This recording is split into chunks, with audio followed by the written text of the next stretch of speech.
Welcome to good health channel. இன்றைக்கி என்ன பண்ண போகிறோன்னா ராகி சேமியா எப்படி பண்ணுறதுன்னு பார்க்கலாம் வாங்க. ராகி சேமியா பண்ணுறதுக்கு நான் 2 பாக்கெட் ராகி சேமியா எடுத்து வச்சுருக்கேன். அப்புறம் தாளிக்கிறதுக்காண்டி கொஞ்சம் வெங்காயம் எடுத்து வச்சுருக்கேன். அதுக்கப்புறம் தேங்காய் துருவி போடுறதுக்காண்டி தேங்காய் எடுத்து வச்சுருக்கேன். கடுகு, உளுந்தம்பருப்பு, கொஞ்சம் நாட்டு சர்க்கரை. இனிப்பு பிடிச்சவங்க நாட்டு சர்க்கரை சேர்த்துக்கலாம். அதுக்காக அடுப்பில் ஒரு பெரிய கிளாஸ் அளவு தண்ணி ஊற்றி ஒரு 3 கிளாஸ் தண்ணி ஊற்றி வச்சுருக்கேன். அது லைட்டாக சூடான ஒன்றையும் ராகி சேமியாவை உடச்சி அதில் போட்டு எடுக்கணும். இப்போ ராகி சேமியா உடச்சி வச்சாச்சு. தண்ணியும் கொதிச்சிருச்சு, போட்டுடலாம் உள்ள.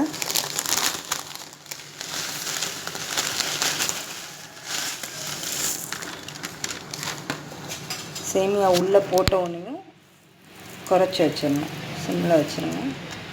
இல்லை, ஆஃப் பண்ணிடலாம் அடுப்பை.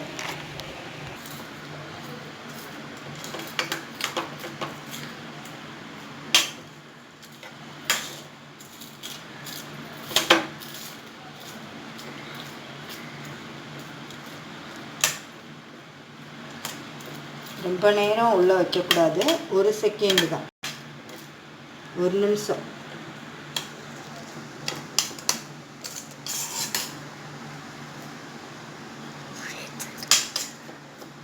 நெக்ஸ்ட்டு அதுக்கப்புறம் இதிலேருந்து வடிகட்டி எடுத்து வச்சிடணும். தண்ணியிலேருந்து எடுத்து வடிகட்டி வச்சிடணும். இப்போ நம்ம வடிகட்டி எடுத்து வச்சாச்சு. அதுக்கப்புறம் என்ன பண்ணலான்னு பார்க்கலாம்.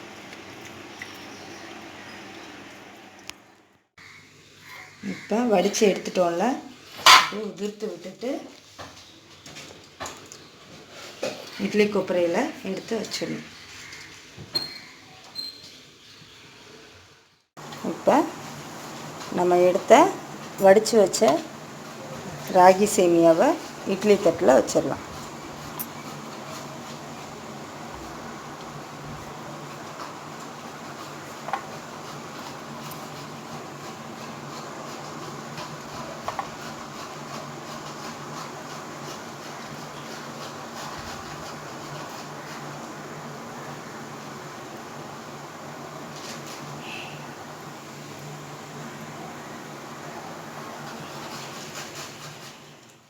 இப்போ ஃபுல்லாக வச்சாச்சு. அடுத்து இட்லி குப்பரையை மூடி வச்சிடலாம். ஒரு 5 மினிட்ஸ் வேக விடுங்க.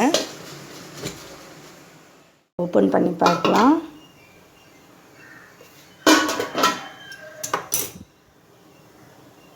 நந்துருச்சு சேமியா. எடுத்து ஒரு பாத்திரத்தில் தட்டி வச்சிடலாம்.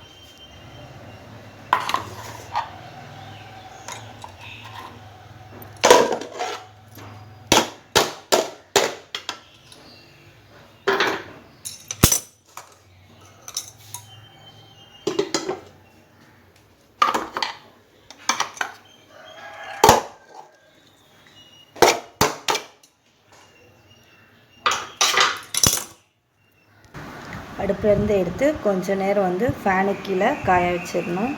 அப்போ தான் கொஞ்சம் நம்மளுக்கு உதிரி உதிரியாக வரும். கொஞ்சம் திக்னஸ்ஸாக இருக்குது அப்படின்னு நினைக்கிறவங்க லைட்டாக ஆயில் அப்படியேவும் ஊற்றி விட்டிங்கன்னா கொஞ்சம் நல்லா உதிரியாக வந்துடும்.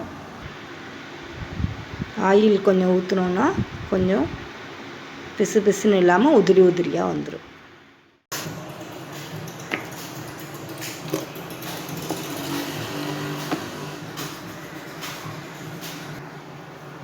கடுகு போட்டாச்சு.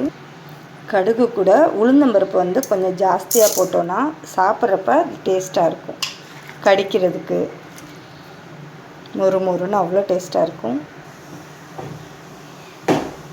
கடுகு வெடித்த ஒன்றையும் நம்ம கருவேப்பிலை போட்டுடலாம்.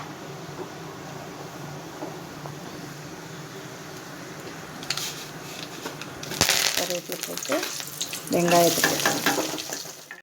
2 மிளகாய் போட்டிருக்கேன். நான் மிளகாய் கம்மியாக தான் போட்டிருக்கேன். குழந்தைங்க சாப்பிட்ணுன்றதுனால நீங்கள் அதிகம் வேணால் போட்டுக்கலாம்.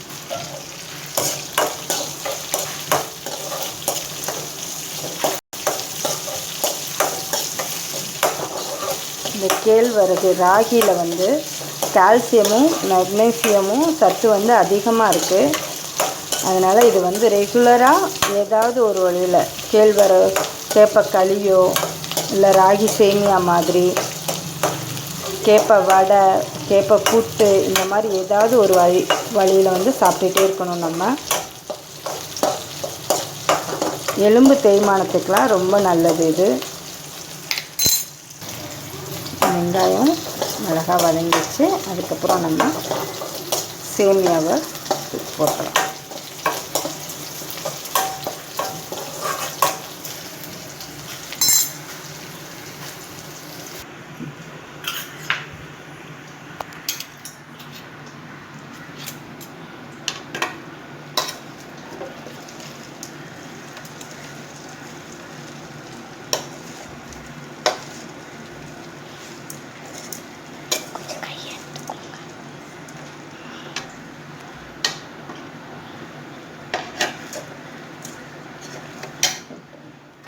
கொஞ்சம் சால்ட்டு போட்டுக்கலாம்.